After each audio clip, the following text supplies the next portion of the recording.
अगर आप ऑप्टोमेट्रिस्ट हैं और मायोपिया मैनेजमेंट शुरू करना चाहते हैं, लेकिन आपके दिमाग में पहला थॉट ये आता है कि मेरे पास ऑर्थो के सेटअप नहीं है, कॉन्टैक्ट लेंस प्रैक्टिस नहीं है, टोपोग्राफर नहीं है, ऑप्टिकल बायोमीटर नहीं है, इतना इन्वेस्टमेंट करके मैं शुरू कैसे करूं? तो सबसे पहले एक चीज समझिए कि मायोपिया मैनेजमेंट शुरू करने के लिए आपको मशीन्स की जरूरत नहीं है, आपको रोड मैप की जरूरत है। क्योंकि एज एन ऑप्टोमेट्रिस्ट आप बहुत बार उस बच्चे के लिए फर्स्ट पॉइंट ऑफ कॉन्टैक्ट होते हैं। वो बच्चा आपके पास नंबर चेक कराने आता है, आप ही सबसे पहले नोटिस करते हैं कि उसका नंबर तेजी से बढ़ रहा है। आप रिस्क फैक्टर्स आइडेंटिफाई कर सकते हैं, प्रॉपर हिस्ट्री ले सकते हैं, प्रोग्रेशन डॉक्यूमेंट कर सकते हैं, पेरेंट्स को एजुकेट कर सकते हैं, लाइफस्टाइल एडवाइस दे सकते हैं, स्ट्रक्चर्ड फॉलोअप शुरू कर सकते हैं। और जहां एडवांस इंटरवेंशन या इन्वेस्टिगेशन की जरूरत हो, वहां आपके पास में प्रॉपर रेफरल पाथवे होना चाहिए। मतलब आपको डे वन से ऑर्थो के, contact lens, topography, optical biometry सब कुछ खुद प्रोवाइड करने की जरूरत नहीं है। Start with what you already have, no what you can manage, no when you need to refer, and then gradually build your myopia practice. यही रोड मैप बहुत सारे क्लिनिक्स में भी मिसिंग है। ऑप्थेल्मोलॉजिस्ट है, आपके पास क्लिनिक भी है, पेशेंट्स भी हैं, इंफ्रास्ट्रक्चर भी है,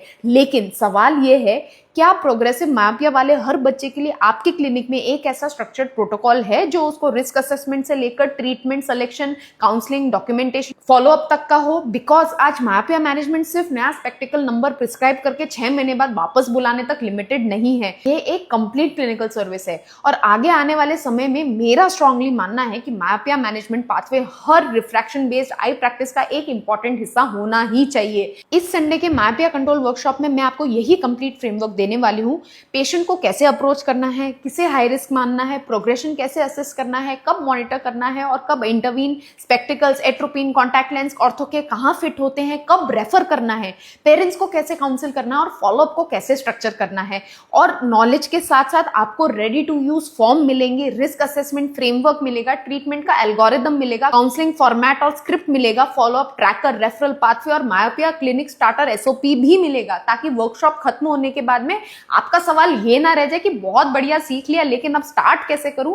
मेरा गोल है कि मंडे से आप अपने एग्जिस्टिंग सेटअप को देखें और बोले okay this is how I start. और इस वर्कशॉप में आपको ऐसा रोड मैप मिल रहा है जिससे आप अपने पेशेंट को बेटर मैनेज कर सके, अपने एग्जिस्टिंग प्रैक्टिस का स्कोप बढ़ा सके और एक completely new structured clinical service build करना शुरू कर सकते हैं। अगर आप ऑप्टोमेट्रिस्ट या ऑप्थेल्मोलॉजिस्ट हैं, अभी तक स्ट्रक्चर्ड मायोपिया मैनेजमेंट आपकी प्रैक्टिस का हिस्सा नहीं बन पाया है, तो इसे पोस्टपोन मत कीजिए, संडे सीखिए और मंडे से इंप्लीमेंट कीजिए। लिंक के लिए कमेंट कीजिए मायोपिया और लिंक आपको मिल जाएगा।